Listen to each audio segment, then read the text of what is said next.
Hey everyone, and welcome. Today, we're diving into the Femboy Guide. We're basically distilling a really powerful and supportive guide that's all about one thing, the journey of self-expression and connecting with your authentic self. Right off the bat, this is the core message, and it's just so affirming, isn't it? This whole journey isn't about trying to squeeze into some new box. No, it's about liberation. It's about discovering what feels genuinely, truly you. All right, so first things first, let's get on the same page. In this context, the femboy identity is all about the freedom to embrace feminine traits, expression, and energy.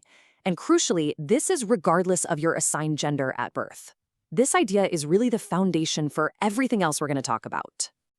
So our first section really frames this as a personal journey. And that's such a key idea, you know? Expressing who you are is a process. It's a personal exploration. It's not some fixed destination you have to arrive at. And this right here, this is a super powerful reminder. There is absolutely no single right way to be you.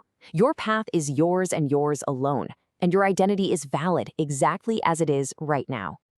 Okay, so let's move into our next section. We're kind of shifting gears from the big picture idea of expression to the really personal work of self-discovery.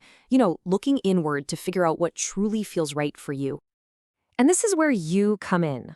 The guide really prompts this kind of personal reflection. It's not about what society tells you to like, but about what you feel a real connection with. So, what comes to mind for you when you see a question like this?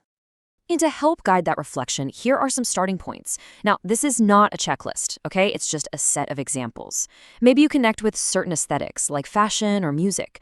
Or perhaps for you, it's more about internal qualities, like a softer way of communicating or embracing nurturing behaviors. And remember, this whole discovery process, it isn't static.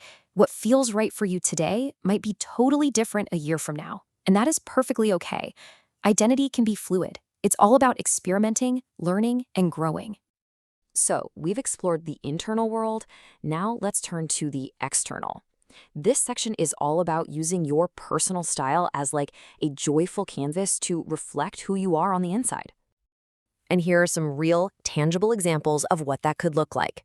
It might be skirts or floral patterns, but hey, it could just as easily be high-waisted jeans. Maybe it's bold makeup, or maybe just some subtle jewelry. The key with all of it, your hair, your clothes, everything, is to find a style that just feels uniquely you. And this quote just gets to the heart of it all. The clothes, the accessories, they're just tools. They're tools to help you build self-assurance. So the most important question you can ask is, does this make me feel more like myself? Okay, so expressing yourself privately is one thing, right? But how does that translate to your daily life? This next section gets into the practical side of things, navigating your identity out in your social world. First up, there's a key term here, social transitioning. And it's not as complex as it might sound.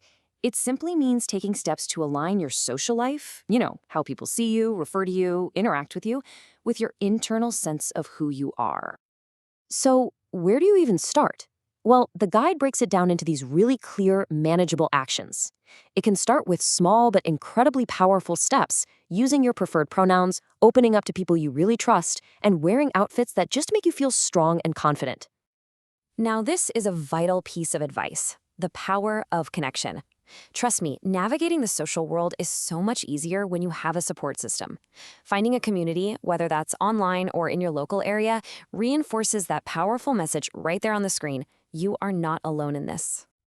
Look, exploring your inner self and navigating your social world, that can be challenging. And that brings us to a topic that is just crucial.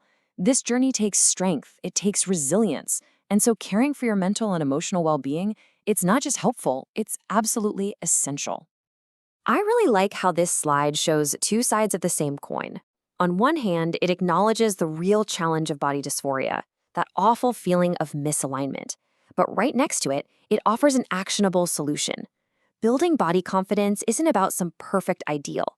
It's about practicing self-compassion and celebrating those small victories that make you feel more at home in your own skin. And here are some practical tools that can help with that. Journaling can be amazing for untangling complex feelings.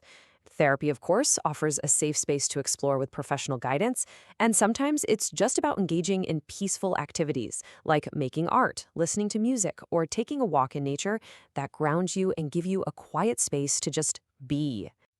As we start to wrap things up, we come back to what is maybe the most important message of all. While this guide offers some great tools and suggestions, your path is entirely your own. There is no one-size-fits-all approach to this. And so, we're going to end with a question aimed right at you. Think of it as a call to action. You don't have to have all the answers, but just think about what the next step on your personal journey might look like. What sparks your curiosity? What feels exciting to discover? That's where your journey continues.